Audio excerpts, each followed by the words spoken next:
네, 정치여담여담 김철현 경일대학교 특임교수, 서용주 더불어민주당 상근부 대변인, SBS 정화성 논설위원과 함께하겠습니다. 세 분 어서 오십시오. 네, 자 22대 총선 정말 민주당의 압승, 국민의힘 참패 이렇게 요약할 수가 있겠습니다. 자 김철현 교수님, 자 범야권이 190석이 이제 넘게 되지 않았습니까? 네. 이런 압승의 원인 뭐라고 생각하십니까? 일단 뭐 선거 막판에 보면 민주당 그 어떤 김준혁 후보의 성상납 발언도 나오고 해서 사퇴 요구까지 벌어졌던 김준혁 후보나 양문석 후보까지 다 당선된 걸 보면 결국 이번 총선에서 역대 어느 선거 때보다 어떤 정권 심판론의 바람이 정말 무섭게 불었다 이렇게 평가할 수밖에 없을 것 같고요.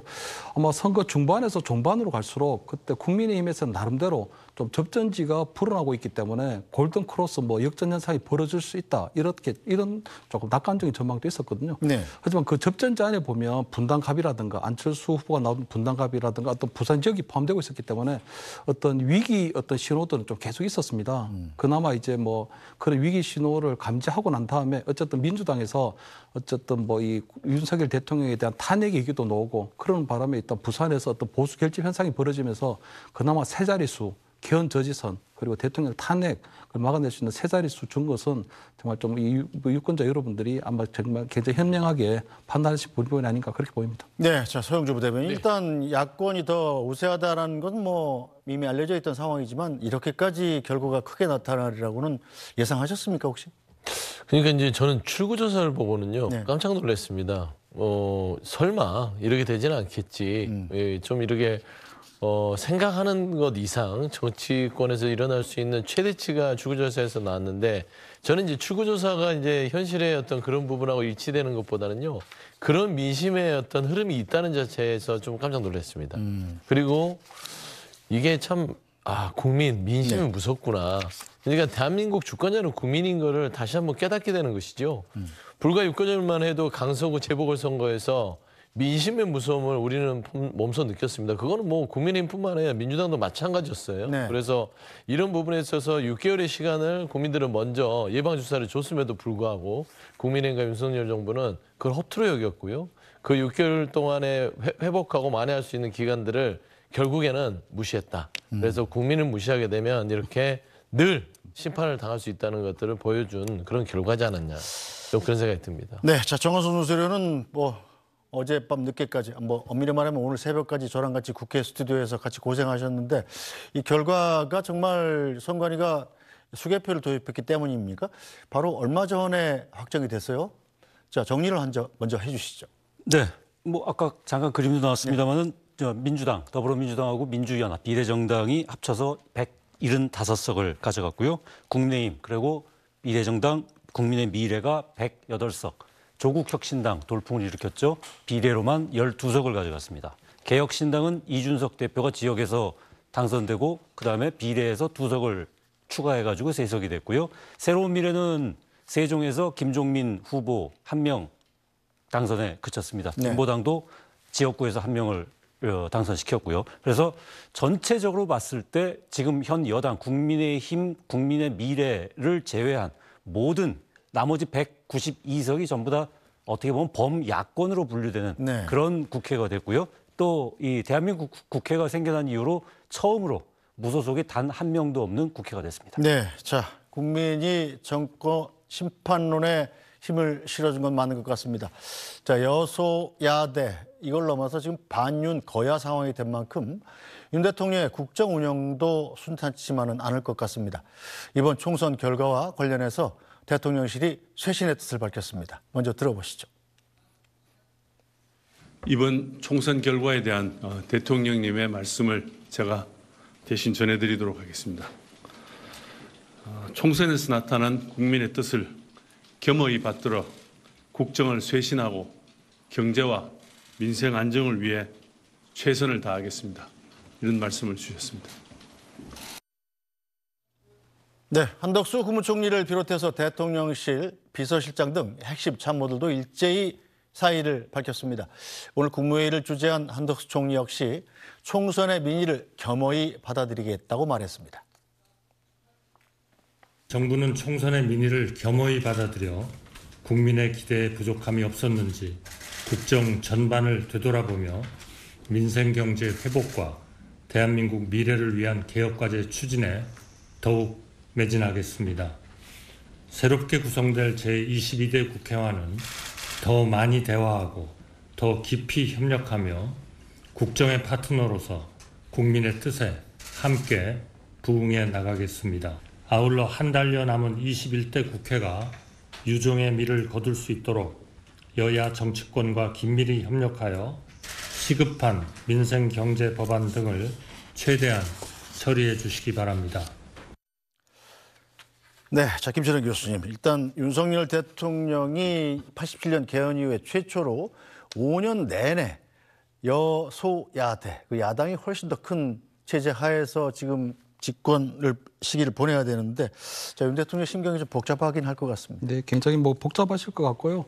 아마 지금 오늘 보면은 뭐 국무총리뿐만 아니라 뭐 대통령 비서실에서도 대부분 이제 사의 표명을 했는데, 아마 이제 민심의 결과가 드러난 만큼 뭐 당은 당대로, 대통령실은 대통령실대로 아마 이 차분하고 아마 질서정연하게 조금 수습책을 만들어야 될 것 같거든요. 그래서 아마 대통령께서 보면은 일단 이재명 대표가 맨 처음 일단 여러 가지 부분에 있어서 영수회담이라든가 영수회담을 통해서 어떤 거국 내각을 구성하다든가 여러 가지 아마 제안을 해올 것 같거든요. 아마 그런 부분에 대해서 이제 아마 대통령께서 앞으로 이제 22대 국회에서 어떤 형태로 여야 협치의 어떤 전국 어떤 형태의 국정을 꾸려가야 될지에 대해서 아마 고민하고 계신 부분이 있지 않을까 이렇게 보입니다. 네, 자 서영주 부대변인, 이 대통령은 지금 임기가 무려 3년이나 남아 있지 않습니까? 그렇습니다. 자, 국민들이 그냥 쉽게 생각하기에 3년이나 임기가 남은 대통령한테 좀 힘을 실어줘서 국정 운영 동력을 좀 줘야 되겠다 이런 생각도 했을 법한데 왜 이런 결과가 나왔을까요? 오죽하면 그랬을까 싶어요. 우리 국민들께서는 늘 균형을 맞춰 오셨던 걸로 제가 알고 있습니다. 아까 이제 앵커께서도 얘기했지만 87년 직선제 이후에 88년부터 노태우 정권까지, 그러니까 노태우, 김대중, 김영삼, 뭐 박근혜 정부 빼고요, 다 여소야대를 처음에는 시작했습니다. 정부가요.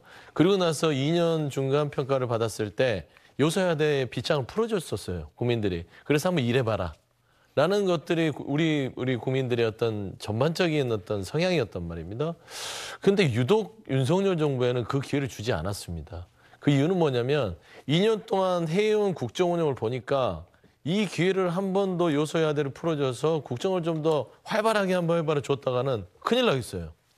아, 이거 큰일 나겠는데 이게 무슨 문제냐면, 저는 이제 이번에 선거의 전체적인 민심들을 현장에서 청취하다 보면 공정과 정의에 대한 문제는 아주 지엽적인 문제고요. 먹고 사는 문제입니다.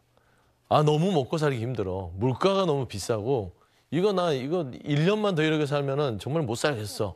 이런 것들이 지금 민심입니다. 그러니까 되도록이면 어떤 이념 싸움이라든지 공정과 상식에 대해서 여야 간에 치열하게 싸우는 것까지는 국민들이 그래도 한번 대통령에게 3년이나 남았으니까 힘을 주자 하면서 여소야대 부분들을 좀 여대 야소로 해서 한번 지켜봐 줄까? 이렇게 할 텐데 이거는 놔두면 큰일 나는 겁니다. 그래서 저는 이게 아주 정치사에서 이 정권마다 국민들의 기회를 그나마 줬던 우리 국민들이 얼마나 화가 났으면 이렇게 중간평가를 하면서 아예 손발을 묶어버렸어요. 그래서 이거는 윤석열 대통령이 아주 철저하게 반성을 해야 되는데, 저는 아쉬운 것들이 지금 내 인적쇄신을 하고 뭐 국정쇄신한다 그러지 않습니까? 늘 이 정부는 소 잃고 외양간을 고쳐요.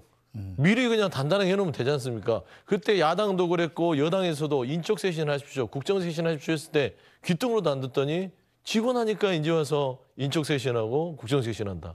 그러니까 국민들이 이렇게 하는 것이다. 저는 그런 말씀 드릴 수밖에 없습니다. 네, 자 정원순 논설위원, 일단 윤 대통령이 총선에 나타난 국민의 뜻을 겸허히 받아들이겠다. 자, 그리고서 이제 대통령실 비서실장을 포함해서 이제 수석급 부자진이 전원 사의를 표명했고, 한덕수 총리도 이제 구두로 사의를 표명했다는 것 아니겠습니까? 자, 인적 쇄신이 뭐 결국은 대통령의 뜻일 텐데 이분들의 사의를 전부 다 받아들여서 뭐 싹 다 바꾼다, 뭐 이렇게 볼 수 있습니까? 글쎄요. 어느 정도 인적 쇄신은 뭐 지금 현재 대통령실로서는 뭐 불가피하지 않을까 싶은 생각이 드는데요. 그도 그럴 게 지금 4년 전 총선에서 이 180대 103이었죠. 네. 예. 그래서 어떻게 보면 이 보수 계열의 정당에서 더 이상 나빠질 수 없을 정도로 나빠졌다라는 평가가 그때 줄을 이뤘는데, 그 이후에 3번 선거를 다 이겼어요. 그러니까 그 광역단체장 재보궐선거 한번 했었고 대선 치렀고 지방선거를 치렀는데 그 전부 다 이제 국민의힘 계열이 다 이겼단 말입니다. 그 중에 윤석열 대통령에 대한 평가가 들어간 선거는 사실 이번 총선이 처음이죠. 워낙 뭐 대선과 지선은 붙어 있었기 때문에 뭐 정부에 대한 평가가 들어가 있는 건 아니었고요. 그런 상태에서 윤석열 대통령의 정치적 자산이라는 게 결기, 결단, 뚝심 이런 부분들이 있지 않았었습니까? 대통령으로 만든 그런 부분들이 지금 다른 쪽에서는 뭐 오만, 불통, 독선 이런 식으로 이제 공격받는 소재이기도 한데요. 네. 이번 선거를 통해서 사실은 유권자들이 그 부분에 대한 평가를 어떻게 하고 있느냐. 이 부분이 참 아프지만 냉철하게 받아들여야만 하는 네. 그 대통령실의 입장에서는 굉장히 겸허하게 받아들일 수밖에 없는 지금 상황이 되었단 말이죠. 네. 그런 상황이라면 이 현재에 있어서의 인적 쇄신 이 부분은 굉장히 크게 할 수밖에 없는데 다만 이 지금 쇄신을 하면 누구를 또 올릴 것이냐 이 부분이 굉장히 지금 고민이 깊을 것 같습니다. 네,